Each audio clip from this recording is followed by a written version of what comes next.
Hi hello welcome to NN media. నేను మీ రాకేష్. రాహుల్ గాంధీ మొన్న vote చోరీ అంటూ ఒక పెద్ద కార్యక్రమాన్ని దేశంలో ఎన్నడూ జరిగిన విధంగా, దేశమే కాదు నిజంగా ఈ విషయం గురించి మాట్లాడుకుంటే ప్రపంచంలో ఎప్పుడు ఎక్కడ జరగనటువంటి ఒక అన్యాయాన్ని, ఎందుకు అన్యాయం అంటున్నా అంటే ఈ దేశ ప్రభుత్వాలు ఏర్పడేది ప్రజల ఓట్ల మీద. బాబాసాహెబ్ అంబేద్కర్ ఆ ఓటు కోసం ఎన్నో యుద్ధాలు చేసింది.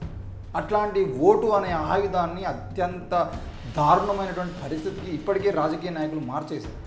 ఓట్ని డబ్బులతోనో మద్యంతోనో లేదంటే బిర్యానీ ప్యాకెట్లకు అమ్ముకుంటున్నామని చెప్పేసి మనం చూసాం. కానీ నేటి ప్రభుత్వం, ముఖ్యంగా బీజేపీ ప్రభుత్వం అధికారంలోకి వచ్చిన తర్వాత చివరికి ఎలక్షన్ కమిషన్ని కూడా కొనేసింది అని రాహుల్ గాంధీ మాట్లాడుతున్న మాటలు ఏవైతున్నాయో దాని గురించి ప్రతి ఒక్కరూ ఆలోచన చేయాల్సినటువంటి అవసరం ఉంది.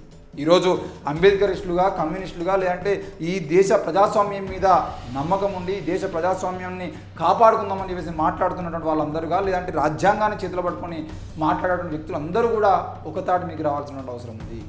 జమిలీ ఎన్నికలు వస్తే దేశానికి ఎంత ప్రమాదమో అని చెప్పేసి మనం ఆలోచించుకుంటున్న క్రమంలో రాహుల్ గాంధీ పెట్టినటువంటి ప్రెస్ మీట్ ఏదైతుందో, బయట పెట్టినటువంటి నిజాలు ఏవైతున్నాయో వాటి గురించి కూడా మాట్లాడుకోవాల్సిన అవసరం ఉంది.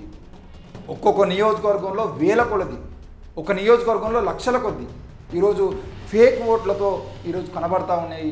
ఆ లెక్కలు బయటకు తీస్తూ ఉన్నప్పుడు మరి ఎందుకు ఇప్పటి వరకు ఎలక్షన్ కమిషన్ కానీ, నరేంద్ర మోడీ కానీ, అమిత్ షా కానీ, లేదంటే వీళ్ళ ప్రభుత్వానికి సంబంధించిన అధికారుల ప్రతినిధులు కానీ, ఆ పార్టీకి సంబంధించిన నాయకులు కానీ ఎందుకు ఇప్పటివరకు ప్రెస్ మీట్ పెట్టి రాహుల్ గాంధీ చెప్పిన వాటిలో తప్పు ఉంది అని చెప్పేసి నిరూపించలేకపోతా ఉన్నారు? రాహుల్ గాంధీ చెప్పినటువంటి మాటలకు సంబంధించిన విషయంలోనే మనం మాట్లాడుతున్నాం. ఇక్కడ కాంగ్రెస్ పార్టీ రాహుల్ గాంధీకి సంబంధించిన విషయం కానీ, లేదంటే బీజేపీ పార్టీకి సంబంధించిన విషయం కానీ మాట్లాడదలుచుకోలేదు. ఈరోజు ఈవీఎంలు బ్యాన్ చేయాలని ఎప్పుడో, ఈరోజు కాదు, ఈరోజు రాహుల్ గాంధీ రాజ్యాంగం పట్టుకొని ఈరోజు తిరుగుతున్నాడు కావచ్చు, లేదంటే ఈవీఎంలకు సంబంధించిన విషయంలో ట్యాంపరింగ్ జరుగుతుందని చెప్పేసి ఈరోజు మాట్లాడుతున్నాడు కావచ్చు. ఎప్పుడో 10 ఏళ్ల క్రితమే వీళ్ళు రాహుల్ గాంధీ, బీజేపీ అంటే కాంగ్రెస్ బీజేపీ రెండు పార్టీలు కలిసి ఈవీఎంలను తీసుకొచ్చినప్పుడే పార్లమెంట్లో గర్జించింది మాయావతి గారు.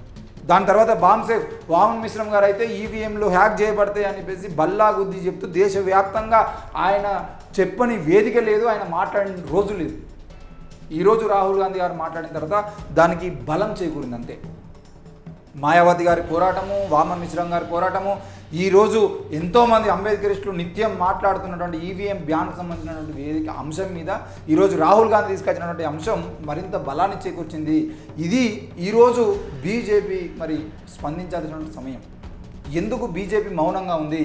రాహుల్ గాంధీ క్లియర్గా చెప్పిండు, అదానికి సంబంధించినటువంటి కేసు ఏదైతే ఉందో అది ట్రంప్ చేతిలో ఉంది, అందుకే ఆ కేసు కొట్లు వేసేంత వరకు ఇక్కడ నరేంద్ర మోడీ ట్రంప్కు వ్యతిరేకంగా ఒక్క మాట కూడా మాట్లాడాలని చెప్పేసి మాట్లాడుతూ ఉన్నాడు. మరి దానికి సంబంధించిన విషయంలో అయినా ఎందుకు స్పందించట్లేదు?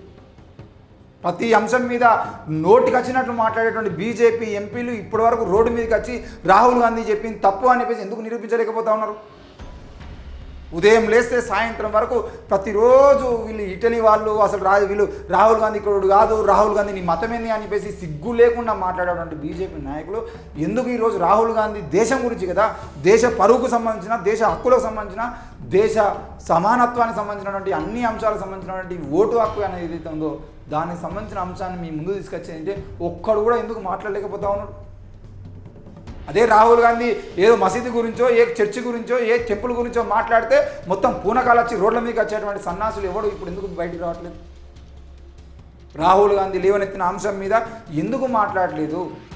ఒక్కొక్కరు మేము సీనియర్ జర్నలిస్టులు, మొన్నటికి మొన్న తెలంగాణ రాష్ట్ర అధ్యక్ష పదవి తీసుకున్నటువంటి రామచంద్రరావు గారు ఎవడన్నా సోషల్ మీడియాలో మాట్లాడితే కేసులు పెడతానని వేసి బెదిరించినటువంటి వ్యక్తి మరి ఇప్పుడు ఎందుకు రాహుల్ గాంధీ సంబంధించిన విషయంలో కేసులు పెట్టడానికి ముందుకు రావట్లేదు? రోహిత్ వేముల చచ్చిపోయినప్పుడు రోహిత్ వేముల చావును మీ ఇష్టం ఉన్నట్టు వాడుకున్నట్టు కాదు కదా రాహుల్ గాంధీని బెదిరించడం అంటే. మరి ఈరోజు ఎందుకు రామచంద్రరావు లాంటి నాయకులు, లేదంటే రఘునందన్ రావు లాంటి నాయకులు ఎప్పుడు వాడితే అప్పుడు ఏది వాడితే అది, దేనికి ఏం మాట్లాడుతుందో అర్థం కానటువంటి మాటలు మాట్లాడేటువంటి బండి సంజయో, నిత్యం జనాలని మతం పేరుతో మారణహోమాన్ని సృష్టించాలని ఆలోచన చేసేటువంటి బండి సంజయో, లేదంటే ధర్మపురి అరవిందో, ఈ గెలిచినటువంటి 8 మంది ఎమ్మెల్యేలు, 8 మంది ఎంపీలు ఒక్కడు కూడా రోడ్డు మీదకి వచ్చి రాహుల్ గాంధీ చెప్పినటువంటి మాటలకు నేను ప్రెస్ మీట్ పెడతా ఉన్నా సమాధానం చెప్తా అని చెప్పేసి ఎందుకు మాట్లాడలేదు? దేశవ్యాప్తంగా అధికారంలో ఉన్నటువంటి మీరు ఈరోజు దానికి సమాధానం చెప్పాల్సిన బాధ్యత కూడా మీదే కదా. రాహుల్ గాంధీ లేవనెత్తినటువంటి అంశం మీద బీజేపీ మౌనం ఇది నిజమే అని చెప్పేసి అంగీకరిస్తున్నట్టు అనుకోవచ్చా? ఓట్ చోరు అని చెప్పేసి క్లియర్గా ఓట్ చోరీ అంటే దేశంలో ప్రధానమంత్రిగా ఉన్నటువంటి వ్యక్తిని క్లియర్గా టార్గెట్ చేసి మాట్లాడింది కదా. ఎలక్షన్ కమిషన్ అమ్ముడు పోయిందని చెప్తా ఉన్నాడు కదా. ఒక్కొక్క నియోజకవర్గంలో సున్నా ఇంటి నెంబర్తో ఉన్నాయి. ఈ 0 ఇంటి నెంబర్తోనే ఒక్కొక్క నియోజకవర్గంలో 1000 ఓట్లు ఉన్నాయి. మరి ఏంది సంగతి అని చెప్పేసి అడుగుతా ఉన్నప్పుడు అడ్రస్ ప్రూఫ్లో అడ్రస్ అనేది మ్యాండేటరీ కదా. మరి అడ్రస్ అనేది 0 ఉన్నప్పుడు దానికి ఓటు హక్కు ఎట్లా ఇచ్చిర్రు అని చెప్పేసి మీరు అడుగుతూ సమానం ఉంది. ABCDEFG ఇది ఎక్కడ తండ్రి పేరు? తండ్రి పేరు అంటే కనీసం పేరులాగానే ఉండాలి కదా. ఎస్ ఒక్కరికి పోయింది అని అంటే తప్పనుకుందాం. వేలాది మందికి తండ్రి పేరు ABCDలు పోయినటువంటి పరిస్థితిలో మరి ఎట్లా యాక్సెప్ట్ చేసింది సర్వర్? ఆయన క్లియర్గా అడుగుతా ఉన్నాడు, ఏమైంది మీ సిస్టమ్స్ మీ డాటా మొత్తం చోరీ అయిందా అని చెప్పేసి. దానికి ఎందుకు సమాధానం చెప్తలేకపోతున్నాను? ఆయన అడిగినటువంటి ప్రశ్నలకు మీ దగ్గర సమాధానం లేదా, లేదంటే మీరు తప్పు చేసిర్రా, ఏదో ఒకటి చెప్పాలి కదా. ఎలక్షన్ కమిషన్ ప్రెస్ మీట్ పెట్టి ఇప్పటి వరకు ఆయన మాట్లాడి 24 గంటలు దాటిపోయినా కూడా ఇప్పటి వరకు ఎలక్షన్ కమిషన్ ప్రెస్ మీట్ పెట్టి ఎందుకు రాహుల్ గాంధీ చెప్పినటువంటి విషయం మీద మాట్లాడలేకపోతా ఉంది. అయితే తప్పు అని చెప్పి మీరు నిజాలు చూపించడానికి ప్రయత్నం చేయండి. లేదు అంటే రాహుల్ గాంధీ చెప్పింది నిజము అని చెప్పేసి మీరు అంగీకరిస్తున్నారా చెప్పండి. ఎందుకు ఓట్ చోరీ మీద ఇప్పటివరకు బీజేపీ ఎలక్షన్ కమిషన్ మౌనంగా ఉంది? ఈరోజు రాహుల్ గాంధీ మాట్లాడిన తర్వాత కనీసం ఆ డాటా కూడా కనపడకుండా మీరు వాటిని ఓటర్ లిస్టులోకి తీసేటువంటి ప్రయత్నం చేస్తూ ఉంటే ఎంత సిగ్గుమాలిన చర్య. ఆయన అడుగుతున్నప్పుడు డిజిటల్ ఓటర్కి సంబంధించిన డిజిటల్ ఓటర్ లిస్ట్ బయట పెట్టండి అని ఆయన అడిగితే ఎందుకు పెట్టలేకపోతుంది? మీకు దమ్ము లేదా? 56 ఇంచుల ఛాతీ ఉన్నటువంటి నరేంద్ర మోడీ అని చెప్పేసి మాట్లాడతారు కదా, ఆ మోడీ ఛాతీ ఎందుకు వెనక్కిపోతూ ఉంది? ఎందుకు భయపడతా ఉంది రాహుల్ గాంధీ ఛాతీని చూసిన తర్వాత? రాహుల్ గాంధీ మాట్లాడిన మాటలు విన్న తర్వాత ఎందుకు నరేంద్ర మోడీ ఇప్పటివరకు మాట్లాడలేకపోతా ఉన్నాడు? మీ ఫేక్ మీడియా మొత్తం ఈరోజు ఎంత ఉద్యమం చేసినా కూడా ఈరోజు రాహుల్ గాంధీ మాటలకు ఒక్కదానికి సమాధానం చెప్పలేనటువంటి పరిస్థితులు ఎందుకు దిగజారిపోయారు? నిత్యం రోడ్ల మీదకి వచ్చి మాట్లాడే పవన్ కళ్యాణ్ ఇలా మాట్లాడతలేడు. రాహుల్ గాంధీ చెప్పినటువంటి బీజేపీ అనుకూల ప్రభుత్వాలు ఎక్కడైతే ఉన్నాయో అక్కడ అన్నింటిలో జరిగింది. ఈరోజు జనసేన పార్టీ కూడా బైక్ మార్కులు ఎట్లా వచ్చినాయని చెప్పేసి అడిగితే దాని సమాధానం ఏం చెప్తాడు? ఆడ బీజేపీ 8 స్థానాలు నిలబడితే బీజేపీ ఎన్ని స్థానాలు నిలబడితే అన్ని స్థానాలు గెలిచింది, జనసేన ఎన్ని స్థానాలు నిలబడితే అన్ని స్థానాలు గెలిచింది అని అంటే అక్కడ ఏం జరగలేదా అని చెప్పేసి అక్కడ ప్రభుత్వాలు, అక్కడ ప్రతిపక్షంలో ఉన్నటువంటి నాయకులు వాళ్ళు కూడా మాట్లాడుతూ ఉన్నారు కదా. ఎందుకు పవన్ కళ్యాణ్ స్పందించట్లేదు? నోరు లేవట్లేదా? బల్లా గుద్ది మాట్లాడుతూగా ఏఎస్ఐఎం సనాతన అని చెప్పేసి ఈరోజు ఇక్కడ ఈ దేశంలో సనాతన ఓట్లు అక్రమంగా ఈరోజు నాశనానికి గురవుతూ ఉంటాను ఎందుకు మాట్లాడతలేవు మరి? అంటే బీజేపీ అధికారంలోకి రావడం కోసం ఇక్కడ ఉన్న హిందువులను ఫేక్ హిందువులుగా మారుస్తూ ఉన్నారు కాబట్టి మీరు ఒప్పుకుంటారా? అదే ఈరోజు ఈ ఓటర్ లిస్టులో ఎక్కడైనా ముస్లింలో క్రిస్టియన్లో ఓట్లు కనుక అత్యధిక మోతాదులో చూపించేది ఉంటే మీరు ఊరుకుంటారా? మీరు కనీసం రోడ్ల మీద వచ్చి ఎంతమందిని ఎంత ఆగం చేసేవాళ్ళు? ఈరోజు రాహుల్ గాంధీ బయట పెట్టినటువంటి ఓట్లు మొత్తం మీరు తీసుకొచ్చినటువంటి మీ ఫేక్ ఏజెంట్లు కాబట్టి మీరు మౌనంగా ఉంటున్నారా? ఇంత దారుణమా? సిగ్గుండాలి కదా కొద్దిగానన్నా. కనీసం రోడ్డు మీదకి వచ్చి ఏదో ఒకటి మాట్లాడే ధైర్యం ఉండాలి కదా. విశ్వగురు అని చెప్పేసి నువ్వు వాడేవాడు అంతకుముందు వానికి వాడే పేరు పెట్టుకున్నట్టు నువ్వు కూడా విశ్వగురు అని చెప్పేసి పెట్టుకుంటే విశ్వగురు ఎట్లయితావు?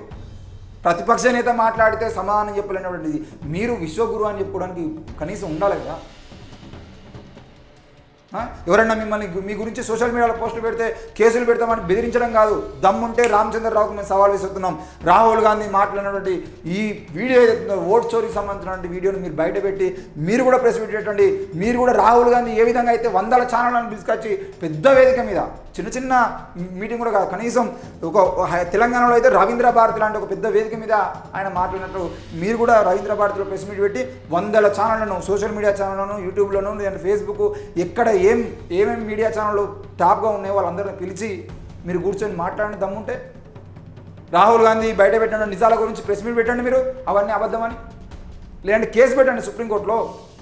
ఈరోజు ఎలక్షన్ కమిషన్ డిజిటల్ ఓటర్కి సంబంధించిన లిస్ట్ అడిగితే ఎందుకు బయట తీస్తలేదు? ఎందుకు మీరు మౌనంగా ఉంటారని చెప్పేసి మేము ప్రశ్నిస్తూ ఉన్నాము. మరి రాహుల్ గాంధీ అడుగుతున్నటువంటి ఆ సీసీటీవీ ఫుటేజ్ ఏదైతే ఉందో ఆ ఫుటేజ్కి సంబంధించిన ఆధారాలు ఎక్కడ పోయినాయి, సీసీటీవీ ఫుటేజ్ ఎక్కడ పోయిందని చెప్పేసి ఆయన అడుగుతా ఉన్నాడు. లేదంటే రాహుల్ గాంధీ క్లియర్గా అడుగుతా ఉన్నాడు, ఎలక్షన్ కమిషన్ అనేది ఏజెంట్గా మారిందా బీజేపీ పార్టీగా అని చెప్పేసి, ఎందుకు డిజిటల్ సమాచారం మాకు ఇవ్వట్లేదు అని చెప్పేసి అడుగుతా ఉన్నాడు. దానికి సమాధానం చెప్పండి. ఎంత దారుణం! ఒక్క మహాదేవపూర్కు సంబంధించినటువంటి ఆ మహాదేవపుర సెగ్మెంట్లోనే 1,250 ఓట్లు దొంగలించబడ్డాయని చెప్పేసి అని చెప్తా ఉన్నాడు. అందులో 11,965 ఓట్లు 11,965 మంది నకిలీ ఓటర్లు ఉన్నారు. దాదాపు 40,000 మంది నకిలీ మరియు చెల్లని చిరునామాలతో ఓట్లు పొందిర్రు. దాదాపు 10,452 మంది బల్క్ ఓటర్లు లేదా సింగిల్ అడ్రస్ ఓటర్లు, 4,132 మంది చెల్లని ఫోటోలు కలిగినటువంటి ఓటర్లు మరియు 33,692 మంది ఓటర్లు కొత్త ఓటర్ల ఫారం 6ను దుర్వినియోగం చేశారని చెప్పేసి ఆయన మాట్లాడుతూ ఉంటే ఎందుకు ఇప్పటివరకు ఎలక్షన్ కమిషన్ స్పందించట్లేదు? ఒకే మహాదేవపుర సెగ్మెంట్ ఆయన ఎగ్జాంపుల్గా తీసుకున్నాడు. నేను కనుక బయటకు వచ్చేది ఉంటే నాకు డిజిటల్ ఓటర్ లిస్ట్ ఇవ్వండి, బయటికి డిజిటల్ ఓటర్ లిస్ట్ యాక్సెస్ ఇవ్వండి, ఈ దేశ ప్రజలకు యాక్సెస్ ఇవ్వండి, దేశ ప్రజలకు యాక్సెస్ ఇచ్చేది అంటే చూసుకోవడానికి, మళ్ళీ మాడిఫై చేయడానికో లేకపోతే ఇంకా యాడ్ చేయడానికో కాదు, కేవలం డిజిటల్ ఓటర్ లిస్ట్ చూసుకోవడానికి మాకు పర్మిషన్ ఇవ్వండి. ఎందుకంటే డిజిటల్ ఓటర్ లిస్ట్ ఇచ్చేది వాళ్ళ ఫోటోలు కానీ వాళ్ళ అడ్రస్లు కానీ మనం క్లియర్గా చూసుకోవచ్చు. ఒక్కొక్కరిది డేటా మొత్తం క్లియర్ కనబడుతుంది. ఒక గ్రామాన్ని తీసుకున్నట్టే ఆ గ్రామంలో ఎన్ని ఓట్లు ఉన్నాయి ఏంది అనేది మనం చూసుకోవచ్చు. డిజిటల్ ఓటర్ లిస్ట్ ఇవ్వమనంటే మీరు ఎందుకు భయపడతా ఉన్నారు? ఇంకో రాహుల్ గాంధీ మేము డిజిటల్ ఓటర్ లిస్ట్ ఇస్తున్నాం, దమ్ముంటే దీంట్లో అవకతవకలు ఏమైనా చూపించని చెప్పేసి మాట్లాడేటువంటి దమ్ము ఈరోజు బీజేపీ పార్టీకి లేదా? ఎందుకు నోరు మెదపట్లేదు? రాహుల్ గాంధీ 5 ప్రశ్నలు అడుగుతున్నాడు. డిజిటల్ ఓటర్ జాబితా ఎందుకు ఇవ్వడం లేదు? నెంబర్ 1. నెంబర్ 2, సీసీటీవీ ఆధారాలు ఎందుకు నాశనం అయ్యాయి?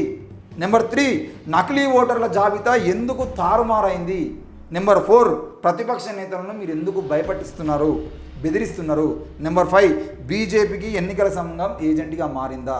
ఈ 5 ప్రశ్నలకు నరేంద్ర మోడీ అండ్ భజన బ్యాచ్ దేశంలో మతాన్ని అడ్డం పెట్టుకొని, కులాన్ని అడ్డం పెట్టుకొని నిత్యం గొడవలు పుట్టించి ఇక్కడ మతం పేరుతో రాజకీయాలు చేయాలనుకున్నటువంటి ఈ దద్దమ్మ పార్టీ నాయకులను నేను ప్రశ్నిస్తా ఉన్నా. రాహుల్ గాంధీ అడిగినటువంటి ఈ 5 ప్రశ్నలకు సమానం చెప్పి దమ్ము మీకు లేకపోతే రాజీనామాలు చేయండి. అంతే తప్ప వాడెవడో మొన్న మాట్లాడుకుంటూ బీసీలకు రిజర్వేషన్ కల్పించారా బాబు, 42% రిజర్వేషన్లకు సంబంధించి చట్టం చేయరా బాబు అని అంటే అలా మీరు ముస్లింలను ఎందుకు కలిపిరా అని అంటారు. నీకు దమ్ము ఉంటే ముస్లింలను పక్కన పెట్టి 45% బీసీలకు ఇచ్చి మనకి ముస్లింలకు ఈడబ్ల్యూసీలో కలుపు, ఈడబ్ల్యూసీ రిజర్వేషన్లో ముస్లిం కలుపు. లేదంటే వాళ్ళని తీసుకుపోయి ఎస్సీలో కలుపుతావా, ఎస్టీలో కలుపుతావా, ప్రత్యేకమైన రిజర్వేషన్ వాళ్ళకి ఇస్తావా? నీకు దమ్ము ఉంటే దాని గురించి మాట్లాడు, చాతగా అది మాట్లాడే దమ్ము ఉండదు. కానీ నోరు తెరిచి మొత్తుకోమంటే మా మతానికి మా గుడి అక్కడ ఎన్నో ఏళ్ళ నుండి కట్టినటువంటి గుడి అండి, కూలగొట్టిరండి, అన్యాయం అండి, అక్రమం అండి అని చెప్పేసి అడ్డమైన పూనకాలు వస్తూ ఉంటాయి, నిజమైన పూనకాలు రావు. తీసుకోపోతే నేను పూనకాలు వచ్చే వాళ్ళ దగ్గరికి ఉదయం 10 గంటలకు బోనం ఎత్తుకున్నటువంటి అక్క సాయంత్రం 4 గంటలకు కింద పడకుండా ఆ బోనాన్ని ముట్టుకోకుండా బోనం ఎత్తుకున్నటువంటి అక్కని మస్తు మంది చూపిస్తారు. మరి వీళ్ళు దొంగ పూనకాలు వచ్చుకుంటా అయ్యో నాకు షివరింగ్ వస్తుందని చెప్పేసి మాట్లాడేటువంటి వాళ్ళు రాహుల్ గాంధీ విషయంలో ఎందుకు మాట్లాడతలేరు?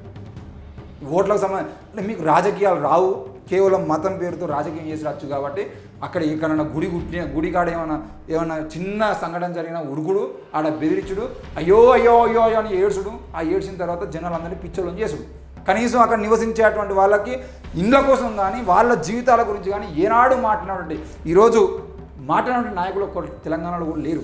మరి ఈరోజు రాహుల్ గాంధీ మాట్లాడిన సమానాన్ని అంటే ప్రశ్నలకు వీళ్ళు సమానం చెప్తారని చెప్పేసి మనం ఊహించడం కూడా వ్యర్థమే. రాహుల్ గాంధీకి సంబంధించిన విషయంలో వీళ్ళు ఏం చేస్తారో చూడాల్సిన అవసరం ఉంది. ఎవరైనా బీజేపీ నాయకులు దీని గురించి మాట్లాడే దమ్మున్న వారి నాయకులు ఎవరైనా ఉంటే తొందరగా మాట్లాడండి. ఎందుకనంటే లేట్ చేస్తూ ఉంటే మీ ఇజ్జతే పోతూ ఉంటుంది. ఇక నేను తెలంగాణ నాయకులు కూడా సవాల్ విసురుతున్నా. రాహుల్ గాంధీ పేపర్ ప్రజెంటేషన్ మొత్తం A to Z చూపించింది కదా, మీకు దమ్ముంటే మీరు కూడా పేపర్ ప్రజెంటేషన్ చేసి ఆయన చెప్పిన ఓటర్ లిస్ట్ ఏదైతే ఉందో ఆ ఓటర్ లిస్ట్ని బయటపెట్టి ఇంకో వీళ్ళ అడ్రస్ ఇవే, వీళ్ళ తండ్రి పేర్లు కూడా ఇవే, వీళ్ళ ఇంటి నెంబర్ తీసుకోలేదు అని చెప్పేసి నిరూపించేద్దామంటే నిరూపించండి. మరిన్ని వీడియోలతో మీ ముందుకు వచ్చే ప్రయత్నం చేస్తాను. చూస్తున్నాను. 8 చెప్తాను.